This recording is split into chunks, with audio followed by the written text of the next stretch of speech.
Mon idée ici, c'est de présenter l'initiative Monnaie Pleine en regardant le côté citoyen, mais dans un environnement aujourd'hui de défiance envers les institutions.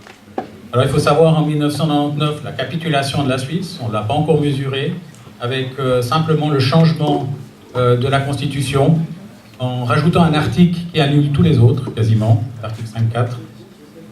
Les normes qui ont pris maintenant le pas, qui dirigent les pays et qui surpassent l'État-nation et ce qui comporte comme protection.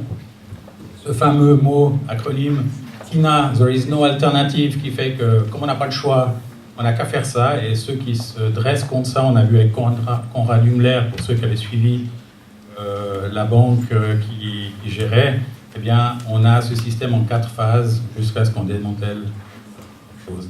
Le hold-up FATCA, capitulation, rétroactivité de 10 ans, pas d'amnistie, et on est passé du citoyen soldat au citoyen qui n'a plus qu'à payer. On attaque nos valeurs, on est maintenant à l'estocade, puisque on est en train d'instiller cette notion de mythe qui va aller jusqu'à montrer que finalement la Suisse n'existe pas. Et on a ce contrôle total du et sur le citoyen avec les smartphones et maintenant la monnaie électronique. Donc en fait, on pourra choisir nos bracelets. Et donc, il ne faut pas s'étonner que dans ce climat-là, on a une recrudescence d'appels au secours et de réactions citoyennes par le biais d'initiatives, de référendums, de projets alternatifs. On a ces monnaies locales, on a Monnaie Pleine ici, et on a évidemment les crypto-monnaies qui s'inscrivent dans le même cadre. 2 mots sur cette constitution de 1999. Donc on a commencé par un article 1 qui dit très bien le peuple suisse et les cantons qui protègent les droits du peuple. Et on finit déjà l'article 5 qui dit que c'est plus que la Confédération des cantons qui applique le droit étranger. Et comment on applique le droit international? C'est par les standards internationaux.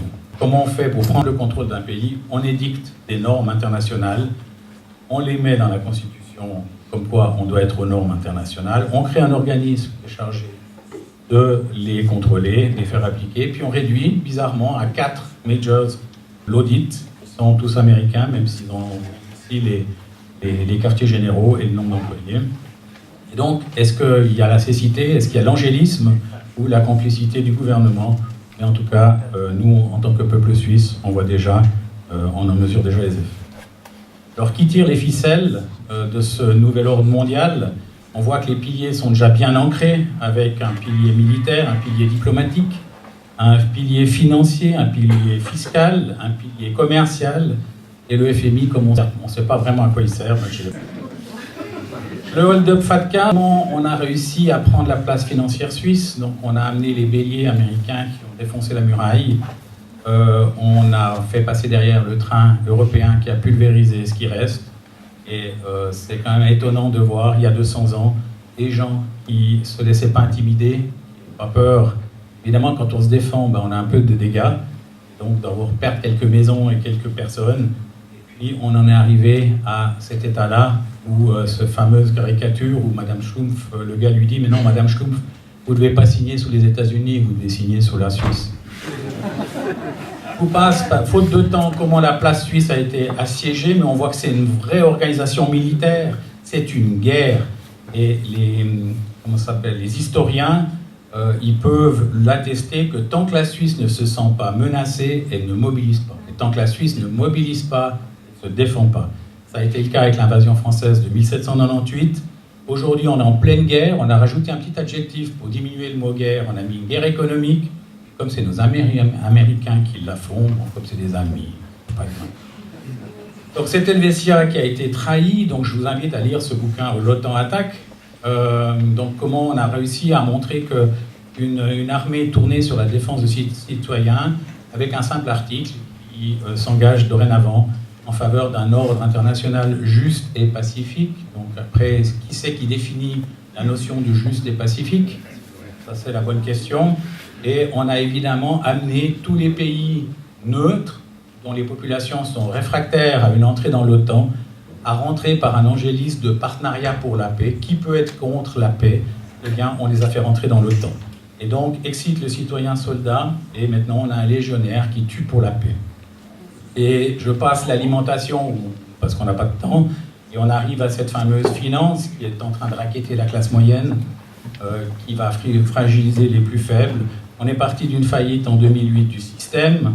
L'État sauve la grande banque. Monsieur Roth est bien placé pour le savoir, parce que c'est lui qui a été là. J'étais d'accord avec ces mesures à l'époque, sauf que la grande banque, au lieu que l'État contrôle la banque, c'est la banque qui contrôle l'État. Et on voit que Monsieur Roth a changé de face. Et il était là pour l'or, il est là maintenant, aujourd'hui. Qui c'est qui paye toujours la facture? Eh bien, je vous montrerai tout à l'heure avec l'épargne. Nos valeurs, on avait un 1er août, une fête nationale d'une année où on s'était juré que jamais plus on accepterait de juges étrangers dans nos vallées. Eh bien, on va nous dire que ces valeurs reposent sur des mythes et que tout ça, c'est du vent. Et puis maintenant, il y a une certaine initiative qui est en train de se passer pour essayer d'enlever le passé, puisqu'il y a la valeur de la Suisse pas là, et bien de calculer la Suisse sur quelque chose de concret, la naissance de la Suisse moderne, le 12 septembre 1848, et vous verrez que d'ici peu, vous verrez de plus en plus de gens qui vont dire on va remettre aussi le 12 septembre, puis après plus du tout, le 1er août. Parlons de l'exemple de l'épargne. Alors, il faut savoir qu'on a eu un grand hold-up, personne n'a réagi, c'est la Poste. Le seul endroit où notre argent était sécurisé, c'était la Poste. C'était garanti par la Confédération et ça fonctionnait très bien. On a détruit cette entreprise d'État, on l'a divisée en 3, avec une Poste suisse dont on ne sait pas vraiment où est le service public là-dedans, une Poste Finance qui est devenue une simple banque, une SA, qui répond à la FINMA, qui est quand même dirigée par l'UBS, quand même, et puis le quart postal, dont je commente plus, évidemment, puisque tout le monde en sait. Donc on a 4,7 milliards de fonds propres qui ont maintenant perdu la garantie de l'État depuis le mois d'août 2017. Donc la Poste n'est plus monnaie pleine et elle a été évidemment transformée juste à temps pour rentrer dans le FATCA. Comme ça, tout le monde était, avec valeur rétroactive de 10 ans, contaminé. Je prends l'exemple de ce qui était un raz-de-marée. En 1999, la Suisse, pays des banques, qui tout d'un coup découvre qu'on n'est même pas capable de sauver les épargnants d'une petite banque régionale, la Sparrenleikrasetun. Et donc les épargnants ont tout perdu. Alors évidemment, on tire les leçons. Il a fallu quand même 15 ans pour tirer ces leçons, pour dire que finalement, on allait laisser les grands bandits s'autoréguler. C'est tout à fait intéressant. Donc on crée un fonds commun qui n'est pas garanti, mais qui est un fonds avec la valeur de ce qu'il y a, de 4 milliards, et on dit qu'on garantit les comptes d'épargne jusqu'à hauteur de 30 000.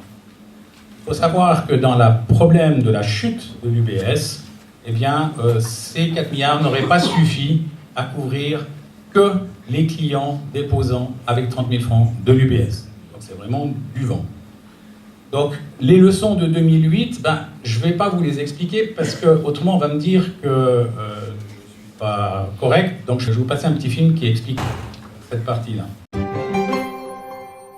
La Suisse compte parmi les places financières les plus sûres du monde.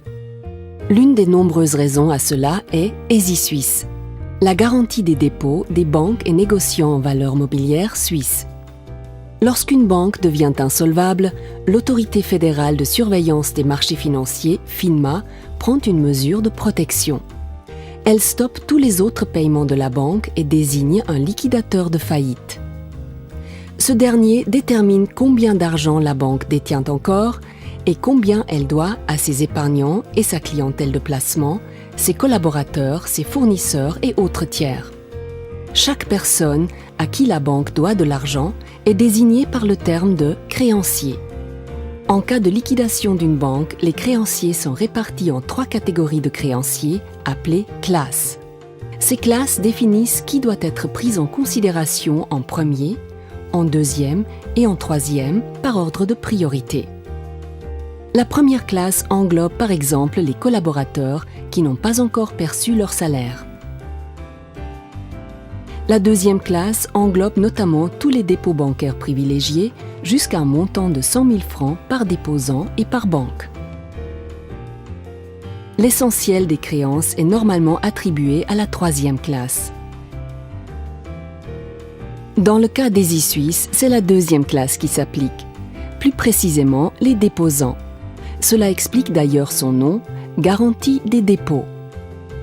Les dépôts sont des avoirs dont un client dispose auprès de sa banque. Par exemple, avoirs de particuliers, d'entreprises et d'organisations déposés sur des comptes privés, comptes d'épargne, comptes de placement, comptes salaires, comptes numériques, comptes de dépôt et comptes courants. Les obligations de caisse libellées au porteur et déposées auprès de la banque émettrice font également partie de la deuxième classe de créanciers. Toutefois, tous les dépôts faisant partie de la deuxième classe ne sont pas garantis par EasySuisse. Les comptes de libre passage et les comptes de prévoyance vieillesse du troisième pilier sont également privilégiés jusqu'à un montant de 100 000 francs, mais ils ne sont pas garantis. Le liquidateur de faillite doit veiller à ce qu'à l'issue de l'ouverture de la procédure de faillite, tous les déposants titulaires de dépôts garantis perçoivent aussi rapidement que possible leur argent à concurrence de 100 000 francs maximum.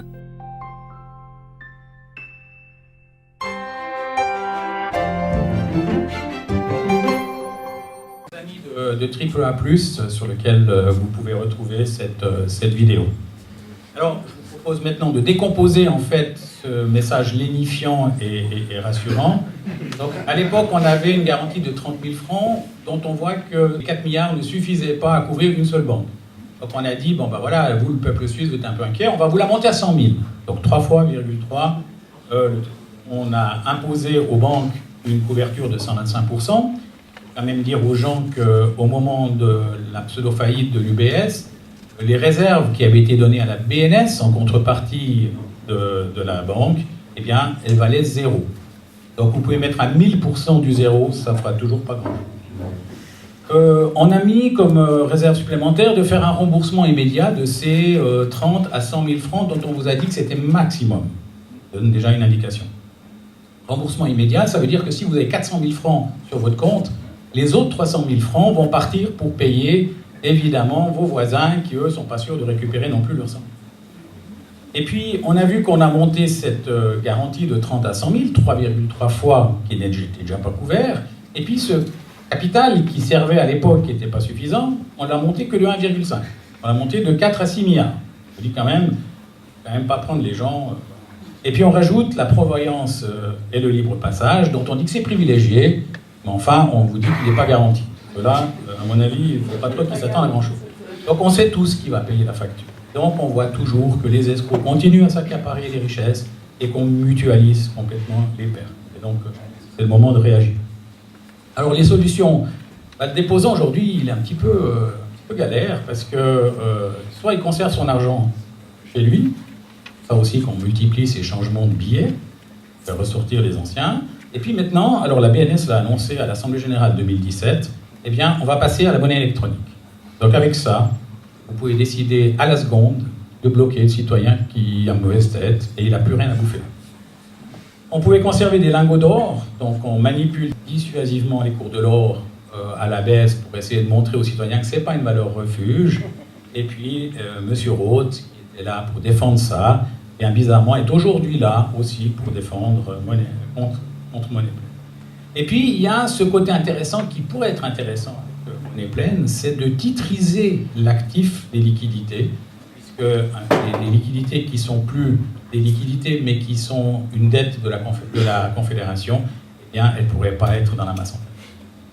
Conclusion, c'est vrai que cette initiative est sur un sujet qui est complexe, certainement pas tout qui est parfait, mais il y a des lois d'application, et ça je peux vous dire que les flibustiers s'accaparer de la loi d'application, donc ne vous inquiétez pas, ils vont veiller au grain. Donc sur le fond, ce qui est important, c'est que Monnaie Pleine pose les bonnes questions, elle défend l'intérêt public par rapport aux grandes banques, elle propose une alternative qui est crédible. Sur la forme, c'est normal, toutes les réformes, toutes les innovations exigent des aménagements pratiques ultérieurs, donc pas de souci à ce niveau-là. Et sur le côté idéaliste, eh bien, ok, on peut être convaincu ou pas convaincu, mais so what? Au pire, ça peut être une bonne nouvelle, et parce qu'on ne s'y attend pas. Alors, j'aimerais juste vous faire un petit truc, ça m'est arrivé comme ça. Il y avait Charles le Téméraire, notre ami Charles le Téméraire. Donc, ce brave homme, il a perdu le 2 mars 1476 son armée, son trésor et sa vie. Charles le Téméraire, on le sait un peu moins, et qui s'appelait aussi Charles le Travaillant. Donc on est déjà un petit peu plus vers les Suisses qui se reconnaîtront peut-être là-dedans. Et nous, en 1999, on a perdu notre armée. En 2013, avec FATCA, on a perdu notre trésor. Et avec 2009, la monnaie électronique, on est en train de vous mettre un mort. Donc je vous invite à regarder à cet retour à la défense citoyenne. Et je pense qu'il faut arrêter de laisser faire, il faut agir. Et je vous conseille cet ouvrage de Bernard Wisch, qui est un peu, au niveau de la police, le neighborhood. Voilà, je vous remercie. Et puis je vous mets en dernier le message d'un Allemand après 1945 qui va clôturer mon débat. Merci.